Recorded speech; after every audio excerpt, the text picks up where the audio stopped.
Okay, for number 27, I will show you guys how to use the long division to divide this out. You'll see that we have two terms right here, right? And especially, we have a 3 in front of the y. Long division is the way to go. So now let's get to work right here. Put the top inside, so we have 3y to the third power. And we do have the y square and then the y to the first, no y. So, every power is here already. We don't have to add or subtract 0, y, whatever, right? Anyway, let's just put this down. Minus 19y squared, and then plus 17y, and then we have the plus 4 like this. And on the outside, we'll just put this right here, 3y minus 4. And here we go. Compare the first term inside and then the first term outside.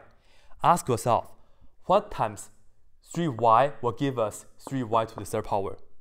You see the 3 match already. This is y to the first power. We need 2 more, right? Therefore, we need y squared. And I'm going to line out the y squared right here.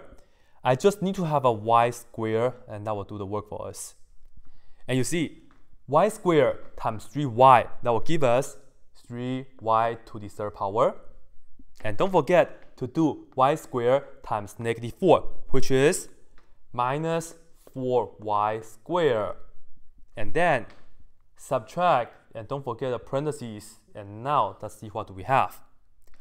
3y to the third power minus 3y to the third power is just 0. That's out. And then next, we have negative 19y squared minus negative 4y squared. In another word, negative 19 plus 4, right? Negative 19 plus 4 is negative 15. Once again, negative becomes a plus. And I'm just looking at the number, the coefficients, right? Negative 19 plus 4 is negative 15.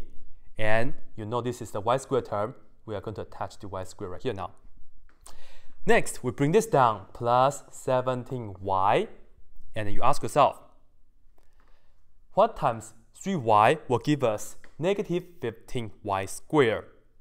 We know 3 times 5 is 15. But I need to match with negative 15, right? So I need to have negative 5. Okay, negative 5. And this is y squared. This is just a y. I need to have another y. So I'll put down the y right here. All right? And as you can see, when I take negative 5y times 3y, we do get the negative 15y squared.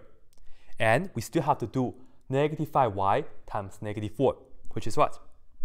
Positive 20y. So plus 20y right here. Negative 5 times negative 4 is positive 20, and y times that, we have the y right here, all right? And, of course, we subtract. Negative 15y squared minus negative 15y squared is 0. That's good.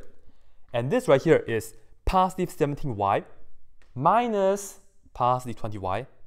17 minus 20 is negative 3, and then we have the y, all right? And next, we'll just bring this down. This is plus 4. And now, we have to ask yourself, what times 3y will give us negative 3y? We need to have the negative version of that. I need to have a negative 1. So let's put down minus 1. Negative 1 times 3y is negative 3y.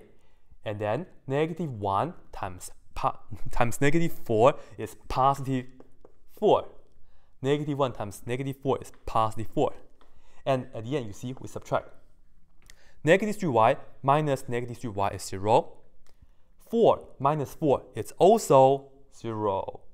So in this case, we are so done because the remainder is 0. At the end, when we have this divided by that, the answer is just the quotient. There's no remainder. We just have to write that down.